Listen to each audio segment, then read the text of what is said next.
jamaah, alhamdulillah. Alhamdulillahirrabbilalamin. Masih di Islam itu indah jamaah. Dan pembahasan kita adalah kepada siapa aku harus menikahkan putriku. Masya Allah jawabannya sudah ada tadi. Masih panjang perjalanannya jamaah kita bahas. Tapi nanti sebelumnya aku mau masuk dulu nih ke segmen Ruqyah Syariah Mandiri Online. Dan alhamdulillah sudah ada jamaah yang sudah terhubung, yang sudah siap untuk melakukan praktek Ruqyah Syariah Mandiri Online dari rumah. Masya Allah. Silakan Ibu atau Bapak. Assalamualaikum warahmatullahi wabarakatuh. Waalaikumsalam. Masya Allah Ibu ternyata. Baik Ibu, Ibu mau cerita apa? Ada keluh kesah apa? Silakan Ibu. Assalamualaikum, Ustadz. Waalaikumsalam Saya warahmatullahi wabarakatuh. ya, saya mengalami gangguan kepala saya sering sakit. Habis itu sakitnya tuh pindah-pindah, kadang-kadang kayak ditusuk-tusuk gitu, habis itu badan juga. Habis itu muka gatal-gatal, badan gatal-gatal. Habis itu di leher tuh kayak ada ganjelan, habis suara tuh kayak susah, kadang-kadang susah ngomong gitu. Habis itu kayak suara tuh berubah gitu. Sebelumnya nggak kayak gini, kayak susah ngomong. Habis itu ada sakit-sakit yang lain gitu juga. Udah ke dokter Bunda? Mbak? Udah ke dokter kan, pas waktu kan takutnya tiroid gitu kata dokternya. Habis itu pas di scan normal. Semuanya Pas normal? difoto. Iya. Ya. Terus Mbak?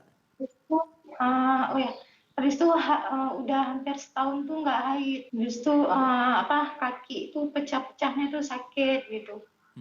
Ya. Kulitnya tuh, kulit di badan tuh kayak bersisik gitu, kayak bercak-bercak gitu. Iya baik. Habis itu nggak bisa pesan. Oke itu aja yang dirasain ya. Baik, karena Mbak sudah ikhtiar juga ke dokter. Nah, insya Allah di sini Mbak juga bisa ikhtiar melalui Ruqyah Syariah Mandiri ini juga. Iya. Dan insya Allah akan dibantu sama Ustadz Syam ya Ustadz. Kita sama-sama membaca apa bacaan-bacaan yang biasanya yang disyariatkan di dalam Islam. Ya. Bukan berarti kita mau mengeluarkan jin atau apa Ya, gitu ya. betul Tapi sekali. ini adalah yang namanya perlindungan diri dari segala macam mara bahaya. Namun kami perlu ingatkan kepada mbaknya yang curhat yang sedang diuji oleh Allah Subhanahu wa taala. Kata baginda Nabi SAW, tidaklah satu duri itu yang kena kulit manusia orang beriman kecuali itu adalah suatu ampunan dosa dari Allah Subhanahu wa taala. Jadi segala apapun yang menimpa mbaknya, yakinlah bahwa itu ujian dari Allah Subhanahu wa taala, dan ketika ujian itu ada pasti ada ganjaran pahalanya kalau mbaknya bisa bersabar. Yang kedua, bagaimana jin dan manusia berkumpul untuk mencelakakan kita, kalau Allah tidak kasih izin itu tidak akan bisa. Begitu pula bagaimana seluruh manusia dan jin berkumpul untuk menyembuhkan kita, kalau Allah tidak kasih izin maka itu juga tidak akan bisa. Maka yakin dulu sama Allah Subhanahu wa taala, imannya dikuatkan. Sekarang mbaknya ada air di depannya, segelas air. Kita baca surah-surah yang memang dibaca biasanya untuk ruqyah atau ruqyah mandiri. Jadi mbaknya ikutan membaca ya, jangan sekedar mendengarkan tapi mbaknya ikut gerakin mulutnya, nanti setiap selesai satu surah ditiup ke airnya. Insyaallah. Bismillahirrahmanirrahim. Bismillah, kita mulai ya Mbak. Bismillahirrahmanirrahim. Alhamdulillahi rabbil alamin. Ar-Rahmanir-Rahim. Maliki yaumiddin. Iyyaka na'budu wa iyyaka nasta'in. Ihdinas siratal mustaqim. صراط الذين أنعمت عليهم غير المغضوب عليهم ولا الضالين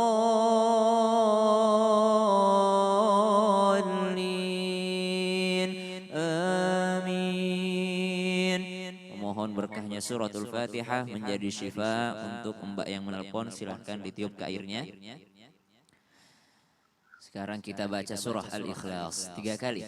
Bismillahirrahmanirrahim. قل هو الله أحد الله الصمد لم يلد ولم يولد ولم يكن له كفوا أحد بسم الله الرحمن الرحيم قل هو الله أحد الله الصمد لم يلد ولم يولد ولم يكن له كفوا أحد بسم الله الرحمن الرحيم قل هو الله أحد الله الصمد لم يلد ولم يولد ولم يكن له كفوا أحد لا إله إلا الله والله أكبر بسم الله الرحمن الرحيم قل أعوذ برب الفلق من شر ما خلق ومن شر غاسق إذا وقب ومن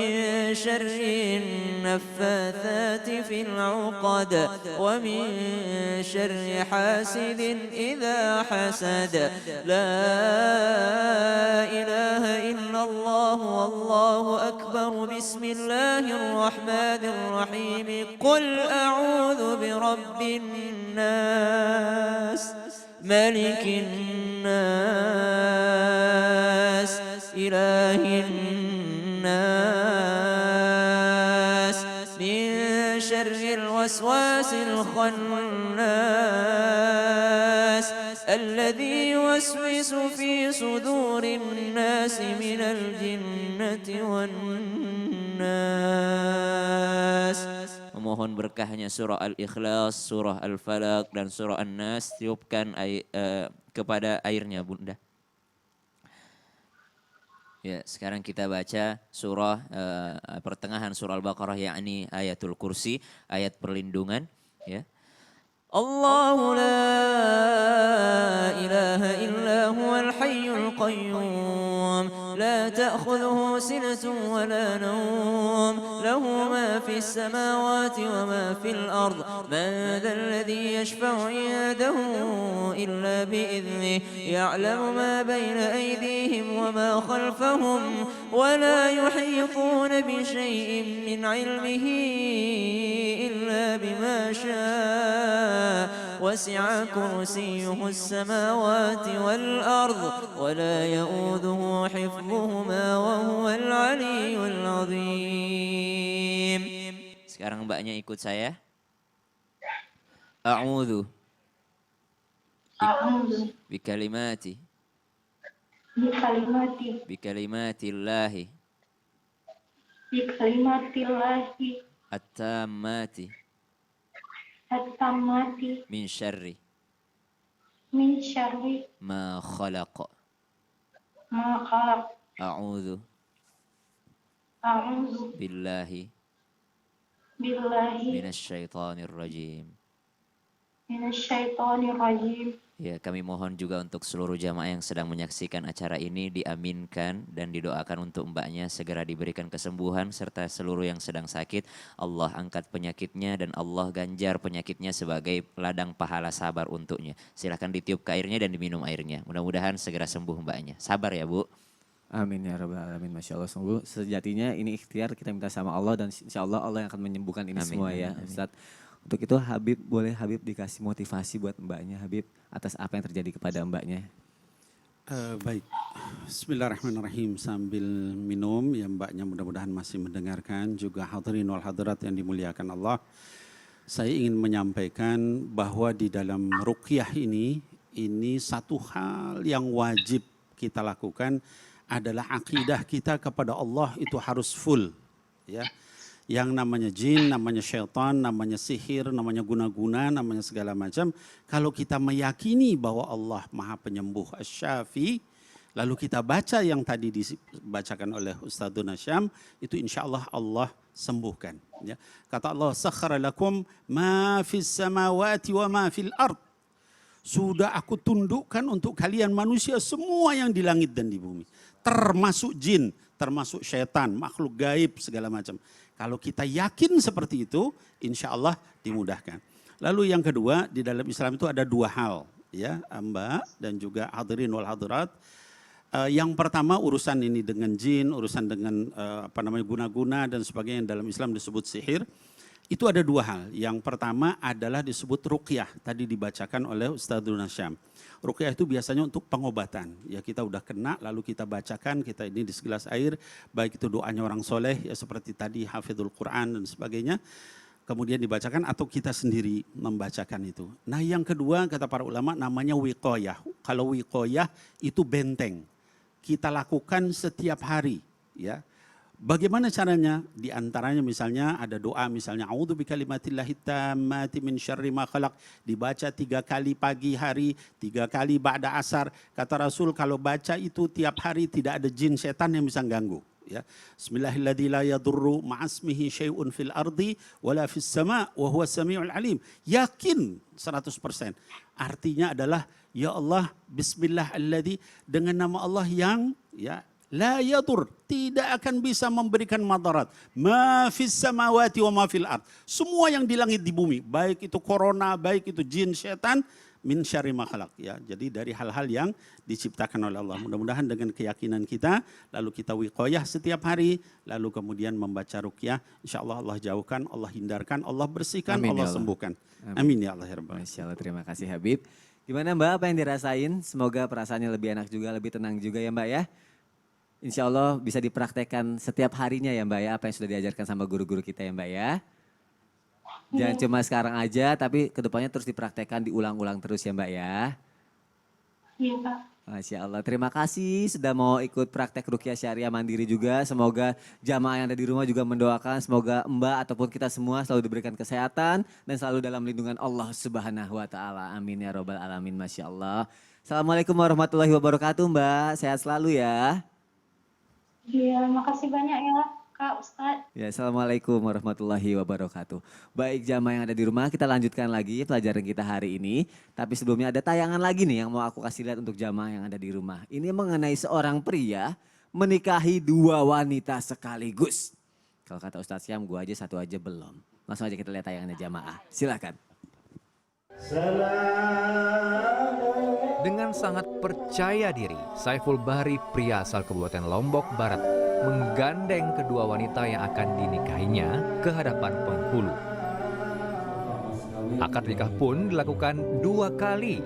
Pertama untuk Haryani, perempuan yang dipilihnya sebagai istri. Dan Hustiawati, perempuan lainnya yang juga dipilih sebagai pendamping hidup Saiful Bahri. Video pernikahan Saiful Bahri dan 2 perempuan sekaligus ini pun viral di media sosial. Kalau aku sih nggak bisa bayangin ya gimana perasaan perempuan ya. Di mana-mana kan biasanya perempuan ya. Kalau saya penasaran gimana doanya lakinya. Kalau aku dari sudut pandang perempuannya, kalau perempuan kan pengennya kan the one and only satu-satunya. Tapi ini mau gitu di poligami. Nah aku mau nanya sama Ustadz Abi Maki. Abi, Abi ada istrinya, langsung aja aku nanya sama Abi Maki. Abi pernah dengar kasih berita ketika seorang laki-laki menikahi 2 perempuan, tapi perempuan itu kakak beradik, pernah dengar berita itu nggak Bi? Iya. Pernah dengar ya Bi ya? Nah aku pengen tahu, aku kebayang-bayang nih. Dalam Islam sendiri boleh nggak sih orang tua itu menikahkan kedua putrinya pada satu laki-laki? Dan boleh nggak sih menikahi 2 wanita sekaligus seperti di tayangan barusan Ustadz Abi Maki? Silakan Abi. Bismillah, izin Habib Syekh. Kalau ada pertanyaan dan memang kita pernah dengar, seandainya ada laki-laki ya dinikahkan dengan 2 perempuan yang mana itu adalah adik kakak dengan 1 wali pastinya, iya, dan dalam waktu yang bersamaan itu tidak boleh, pastinya adalah haram. Iya, tidak bisa untuk dinikahkan. Ini adik kakak perempuan, lalu nikahkan seorang laki-laki dengan 1 wali. Itu sepakat para ulama, itu tidak boleh, haram hukumnya. Tapi kalau beda waktu karena satunya misalnya seperti terjadi kepada Sayyidina Utsman bin Affan. Iya, pertama menikah dengan Ruqayyah, lalu Ruqayyah wafat, Rasulullah menikahkan lagi Utsman bin Affan dengan siapa? Ummu Kulthum. Dengan Ummu Kulthum. Maka daripada itu disebutlah Dzatu Nurain yang memiliki 2 cahaya. Karena didampingi oleh 2 putri Nabi. Jadi seandainya menikah dengan adik kakak, lalu di situ perempuannya adik kakak ini ya, lalu dengan 1 wali, maka jelas mutlak tidak boleh dan haram hukumnya. Tidak bisa. Iya. Lalu selanjutnya, kalau seandainya dua wanita berbeda, walinya pun berbeda. Seperti tadi tayangan, abis dari sini pindah ke wali ini gitu. Saya berdecak-decak tadi, subhanallah gimana rumusnya katanya. Kalau seandainya seperti tadi tayangannya, satu orang atau bawa dua-duanya, walaupun dibawa dua-duanya, tapi nikahnya dengan wali yang berbeda, secara pendapat para ulama, ya memang dengan mengatakan kalau secara agama sah-sah saja. Ya kenapa? Karena mengikuti dari kalimat fankihu ma thaba lakum minan nisa'i masna wa thulatha wa ruba' tanpa ada jeda waktu, tanpa harus bagaimana, laksanakan saja, bisa saja asal dengan wali yang berbeda. Bukan hanya dengan wali yang berbeda saja, tapi pastinya dengan perempuan yang berbeda. Tidak berada dalam keadaan adik kakak sah. Silakan. Tapi kayak tidak tahu kalau seandainya di dalam hukum negara seperti apa. Ya. Karena apa? Karena kalau tadi Habib dengan mengatakan kata-katanya harus seperti satu kufu atau segala macamnya. Ternyata ada lagi kalau lihat daripada untuk masalah punten poligami begitu ya, dengan mengatakan apakah sudah cukup untuk memenuhi kebutuhannya, apakah ada izin seperti apa, banyak hal yang ditilai untuk secara kenegaraan. Makanya kita ini hidup di negara, maka hormati tentang keputusan-keputusan apa-apa yang ada. Bukan hanya oh ini kan halal, ini halal, tapi bagaimana cara negaranya, silakan untuk didiskusikan dengan KUA-nya mungkin yang ada ya. Maka usikum wa iyaya nafsi bitaqwallah. Untuk masalah pernikahan, ini adalah perkataan yang sangat suci. Tadi Habibuna sudah menyatakan tentang kata-kata diawali dengan maha suci Allah. Kenapa? Karena harus suci dari niatnya, dari situasinya, dari keadaannya, tidak pernah dikotori dan tidak boleh dikotori dengan apapun yang ada. Jadi ini kalau masalah dengan mengatakan pernikahan dengan dua wanita sekaligus ya, dalam wali yang berbeda dengan wanita yang berbeda, kalau hanya secara agama insya Allah ini merupakan satu hal yang sah-sah saja. Kalau batasan bukan mahramnya pada laki-laki itu gimana sih? Apa satu nenek itu diperbolehkan atau? Kalau satu nenek, kita satu nenek semuanya dari Hawa ya. Iya sih. Maksudnya dengan mengatakan mungkin kita harus tahu mana yang boleh dinikahi dan mana yang tidak boleh dinikahi. Iya. Iya, mungkin dengan mengatakan seperti yang tidak boleh dinikahi ya satu susu misalnya. Iya. Oke. Lalu dengan mengatakan boleh disebutkan kepada siapa itu sifat, kepada yang namanya keponakan Ya, tidak. keponakan. Tapi kalau hanya sepupu segala macam, insya Allah dengan mengatakan bisa dilakukan. Makanya hati-hati yang sangat dikhawatirkan itu satu susu yang kadang-kadang tidak terkontrol. Iya. Dan balik lagi kepada kita niatnya harus suci dulu itu Betul, ya. Bib? seperti itu ya. Itu yang susah. Betul. Karena Wallahu selama a'lam. ini aku tahu kalau kita tuh nggak boleh nikah tuh sama satu kampung itu doang. Oh, bahaya kalau satu kampung penuh. Kalau Bagaimana banyak. jangan sama empat. Digebukin. Kebanyakan ya. Masya Allah, terima kasih guruku Ustaz Allah Abi ibarik Maki. fiik. Masya Allah, Iya. semoga ini bisa menjawab pertanyaan untuk jamaah yang ada di rumah ya. Baik jamaah, kita lanjutkan lagi. Kali ini aku punya artikel nih. Pemuda di Bima NTB menghabisi kekasihnya karena sakit hati lamarannya ditolak. Seorang pria AS 31 tahun tega menikam pacarnya sendiri IR 25 tahun saat cekcok di pinggir jalan kota Bima, NTB. Pihak kepolisian menyebut pembunuhan itu rupanya dilatar belakangi rasa sakit hati lantaran lamaran pelaku ditolak oleh korban dan keluarga. Jadi motifnya dia sakit hati karena lamarannya ditolak. Dia mencoba melamar pacarnya itu sebulan yang lalu, ungkap Kapolres Bima Kota. Jadi ketika ditolak sakit hati, lalu melakukan perbuatan yang jahat, yang kriminal. Aduh, astagfirullahaladzim, nauzubillahi min zalik. Aku mau nanya sama ayahanda, gurunda, Habib Nabil. Baik. Habib, gimana nih sebenarnya dari sisi orang tua nih? Caranya menolak lamaran seorang laki-laki nih yang ingin menikahi putri kita biar gak sakit hati gitu, Bib. Takut kejadian seperti ini, Bib. Karena kita semua bakal jadi orang tua ya. Nah itu dia Habib, Harus silakan Habib hati-hati. Nabil. Permisi Guru Ustadz Abi dengan juga Ustadz Syam. Hadirin wal hadirat yang dimuliakan Allah Subhanahu wa taala. Kali ini saya tidak akan bicara dalil, saya akan bicara lebih kepada bagaimana sih sebenarnya sikap kita sebagai laki-laki, sebagai perempuan, sebagai wali. Yang pertama, Mas Soni, sebagai laki-laki nih saya ingin nasihati para pemuda gitu ya. Jadi kita punya harga diri itu bagus Mas Soni ya. Laki punya harga diri bagus gitu ya. Tapi harga dirinya hendaklah harga diri yang islami gitu ya. Apa harga diri yang islami itu? Harga diri yang islami itu adalah kita sebagai laki-laki itu jaga betul aturannya Allah Subhanahu wa taala dan Rasulullah sallallahu alaihi wasallam. Salah satunya misalnya ketika kita kemudian terus berkeinginan terhadap seorang wanita ya, lalu ditolak. Kemudian terus sakit hati. Ya, sakit hati ya, Maksudnya, dan melakukan perbuatan patah seperti itu. hati bahkan sampai bunuh diri Ngebunuh, gitu ya ya. Allah. Apalagi sampai bunuh orang. Ini kalau bahasanya Mas Sony mungkin enggak lah yau. Enggak lah ya. Jangan sampai kayak gitulah gitu Iya. ya. Kita ini kan laki-laki. Laki-laki itu masa perempuan di dunia ini cuma satu orang itu. Masih banyak loh perempuan-perempuan lain yang soleh ya. Iya istilahnya tuh kalau misalnya dia ndak mau ya masih sekian banyak masa saya nggak bisa dapetin gitu ya. Betul. Itu saya kira perlu ya di samping dengan kita keimanan kepada Allah, keimanan kepada Rasulullah, kemudian terhadap syariat, tapi juga di dalam hati kita tuh harus seperti itu ya. Jangan istilahnya cinta ditolak, dukun bertindak. Aduh itu lebih ngaco lagi. Ada lagi cinta nggak diterima, nyawa nggak bertahan lama. Astagfirullah. Nah ini kalau sudah kayak gini nggak beres. Ini jadi nomor satu saya ingin berpesan kepada laki-laki, kita punya harga diri tapi harga diri yang islami. Kalau misalnya nggak diterima sama satu orang, insya Allah masih banyak ribuan wanita yang lain di muka bumi ini yang bisa menjadi pasangan kita. Yang kedua Mas Sony, terhadap wanita. Saya ingin berpesan, biasanya seringkali terjadi hal begini-begini karena wanita yang juga mohon maaf nggak punya nilai dalam dirinya. Gitu ya. Ingat wanita, kalian itu mahal sekali, ya. Saking mahalnya sama Allah disuruh ditutup seluruhnya, ya. Tapi kalau kita lihat sekarang banyak misalnya di media sosial, dia malah buka semua itu Mas Sony. Ini yang menyebabkan orang nggak menghargai Anda, gitu ya. Coba kita jaga, kita berikan harga paling mahal. Siapa? Siapa yang mampu memenangkan saya, ya itulah yang akan dapat trofi. Kan Masya begitu Allah. harusnya. Nah itu yang kedua Mas Sony. Jadi antara laki dengan perempuan kita jaga. Sehingga tidak terjadi seperti tadi. Yang ketiga ini wali. Ya. Wali perempuan ini hendaklah kita mengetahui ketika anak kita sudah mulai remaja dan sebagainya. Itu jaga. Ya, jaganya apa? Jangan kemudian terus ke sana kemari dengan satu orang dibawa berduaan dan sebagainya kita nggak tahu apa yang terjadi sehingga akhirnya apa? Terlalu dekat. Tadi Ustadzuna Abi sudah menyampaikan kalau sudah orang terlalu dekat padahal belum waktunya, dia merasa itu memiliki. Ya. Itu punya saya udah jalan ke sana kemari. Salah siapa? Salah satunya adalah walinya ngebiarin. Ya. Kenapa dibiarin Kasih jarak, dekat? Iya, iya gitu betul. kan. Kamu kan belum halal, kamu sudah punya kemampuan belum? Punya kemampuan halal kan itu anak saya, gitu ya.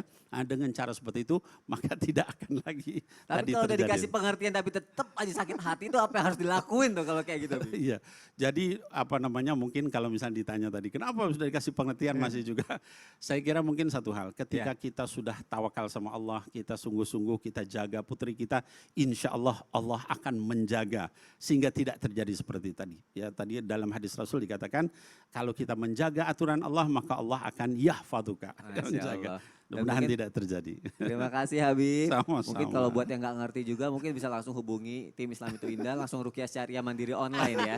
Insya Allah ketemu sama Ustadz Syam ya Ustadz ya. Ya, Siap, Allah, di Ustaz. Ruqyah di kalau nggak Ruqyah ya. ngerti-ngerti aja. Insya Allah lebih ngerti sekarang ya. Insya Allah, Masya Allah. Namanya juga ikhtiar kan kita nggak tahu ya. Baik teman ada di rumah, kita lanjutkan lagi. Aku masih punya artikel nih. Nggak terima anaknya kawin lari, seorang ayah ngamuk-ngamuk. Waduh. Seorang pria asal Haryana, India membunuh 2 orang setelah naik pitam karena anak gadisnya kawin lari. Salah satu korban merupakan saudara dari pria yang kabur bersama putrinya.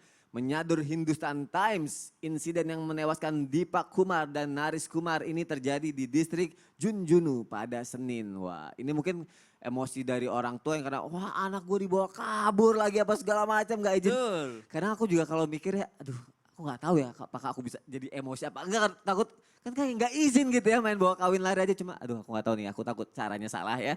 Langsung aja aku mau nanya sama guru aku Ustadz Syam mungkin dari sudut pandang anak muda ya. Sebagai anak nih ya. Sebagai anak karena kalau gini kan berarti orang tuanya nggak setuju ya. Berarti bagaimana nih caranya ketika seorang putri punya pilihan kepada laki-laki impiannya itu, cara meluluhkan hati orang tuanya deh supaya orang tuanya setuju untuk itu. Ustadz Syam mohon penjelasannya silahkan. Bismillahirrahmanirrahim. Sebagai seorang anak perempuan kali ya. Jadi anak perempuan yang hendak meyakinkan orang tuanya dengan calonnya. Berarti yang pertama jangan kamu yang meyakinkan kepada orang tuamu. Tapi suruh calonmu yang meyakinkan bahwa dia pantas untukmu gitu. ya, Jangan betul. kebalik dong. Karena Betul. ada lagunya Can marry your daughter, Iya. can make her my wife. Ya kan gitu. Jadi boleh nggak aku jadikan putrimu ini can marry your princess, make her my queen gitu. Boleh nggak aku nikahi putrimu, aku jadikan ratuku. Kalau kayak gini kan luar biasa pasti orang tuanya oh Masya Allah kalau Luluh bagiku juga dia nih. tuan putri bagi dia adalah seorang ratu berarti naik derajatnya gitu. Tapi kalau dilihat dari calon mertua ya elah lu mau ngasih makan anak gue apaan, lo kerja aja belum ada gitu kan apa segala macam. Ya yang membuktikan itu kepada orang tua adalah si laki-lakinya dan juga si anak perempuannya bisikin aja gitu sambil berdoa kepada Allah Subhanahu wa taala. Itu cara meluluhkan yang pertama. Jadi yang meluluhkan adalah si calon suaminya itu, calon ya. suaminya itu. Yang kedua sangat penting sampai akhir acara pun kami mengingatkan tanpa bermaksud menggurui ataupun lebih baik, jangan pernah jatuh cinta sebelum waktunya. Jangan merasa terikat sebelum waktunya. Habib mengingatkan dari tadi diingatkan terus. Jangan terikat sebelum waktunya. Kenapa? Karena perasaan inilah yang sangat sulit. Karena kalau ketolak sama orang tua sakitnya itu berkepanjangan gitu. Ntar jadi susah move on. Ntar malah udahlah trauma aku kenal sama laki-laki nggak disetujui juga sama mama. Nggak ada yang mau dimauin sama papa gitu. Jadi akhirnya jadi trauma karena terlanjur cinta gitu ya. Yang ketiga mintalah tolong sama Allah Subhanahu wa taala karena yang nggak ada bisa nolongin kita kecuali Allah Subhanahu wa taala dalam bentuk apapun itu. Ya Allah luluhkan orang tuaku dengan syarat apa? Memang kita melihatnya karena yang tadi fadfar bidzatiddin. Karena memang melihat dari agamanya. Siapa yang melihat karena agamanya tentu pasti Allah akan memudahkan untuknya. Tapi kalau Allah melihat ini mah bukan untuk agamanya, ini mah bukan untuk kebaikan dirinya, ini mah nggak bagus untuk dunia dan akhiratnya, maka justru banyak penghalang-penghalangnya. Tapi Allah Subhanahu wa taala kadang-kala memudahkan bagi kita. Kenapa? Karena Allah tahu masa depan kita. Kita kan ini menerka-nerka aja. Kita ini spekulasi aja, kemudian menghitung-hitung akumulasi aja. Oh kalau aku sama dia bakal begini, aku sama dia bakal begini. Tapi perhitungan Allah Subhanahu wa taala berbeda dengan perhitungan manusia. Maka yakinkan oleh si laki-laki. Yang kedua, jangan terlanjur mencintai atau jangan terlanjur merasa terikat. Yang ketiga paling penting minta tolong sama Allah untuk Allah Subhanahu wa taala meluluhkan hati kedua orang tua. Yang keempat, kalau masih tertolak juga bersabarlah. Ya Allah ya Rabb, calonku ini ditolak sama orang tuaku ya Allah ya Rabb. Tapi aku mau taat sama orang tuaku ya Allah. Dengan ketaatanku ini ya Allah. Ini namanya bertawassul dengan amal soleh gitu ya. Sama seperti pemuda yang terjebak dalam goa yang tertutup dengan batu. Dia bertawassul. Ya Allah kalau baktiku sama orang tuaku ini engkau terima maka geserlah batu ini. Maka si cewek tadi harusnya bertawassul dengan amal solehnya. Ya Allah, seandainya karena baktiku kepada orang tuaku ini ya Allah, engkau terima amal ini ya Allah, maka berikan aku jodoh yang lebih baik daripada yang ditolak sama orang tuaku ini. Gitu. Masya Allah. Iya dong, jadi minta yang lebih baik gitu. Minta yang lebih baik Ya. terus doa yang mumpung sekarang belum ada jodohnya. Jadi doa tuh sama persiapkan diri dari sekarang ya Ustaz Iya Syam ya. dong, misalnya dia minta nih ya Allah aku pengen jodohnya Song Hye Kyo misalnya atau Iya. Song Oh. Joong Ki misalnya Song Joong Ki ya Allah pengen Song Joong Ki ya Allah kalau nggak seperti Song Joong Ki yang lebih baik daripada Song Joong Ki gitu. Ya, kalau nggak Doanya pengen- gitu. Kalau nggak bisa dapetin yang kayak gitu jangan nonton drama Korea deh pokoknya. Gimana ya? Contohnya India gitu. Iya, nontonnya India beda lagi pengennya sama Syarukan katanya. Masya Allah terima kasih guruku Ustaz Syam, Masya Allah. Baik jamaah setelah ini akan ada segmen yang baru nih, segmen doa mustajab. Nah insya Allah akan dibawakan sama Ustaz Syam. Kira-kira doa apa nih yang nanti mau dibawakan Ustaz Syam? Insya Allah doa ini ya doa yang ada di dalam Al-Quran. Jadi dipersiapkan Al-Qurannya berikut ada doa Nabi Ibrahim alaihissalam, ada doa baginda Nabi SAW. Jadi disiapkan saja Al-Qurannya. Ini ngingetin sama jamaah, Al-Quran itu boleh di stabilo ya. Tapi jangan ganti-ganti Quran. Misalnya nih ada doa nih ya, boleh dikasih watermark itu boleh di situ. ya? Boleh di stabilo. Tapi bukan untuk yang namanya menghancurkan Quran, bukan merusak mushaf. Tapi menanda aja, oh ini doa, ini. Boleh Oh, itu boleh. Masya Allah. Kalau gitu jamaah yang dimuliakan Allah, jangan kemana-mana. Tetap di Islam itu indah. Jamaah, oh jamaah. Alhamdulillah.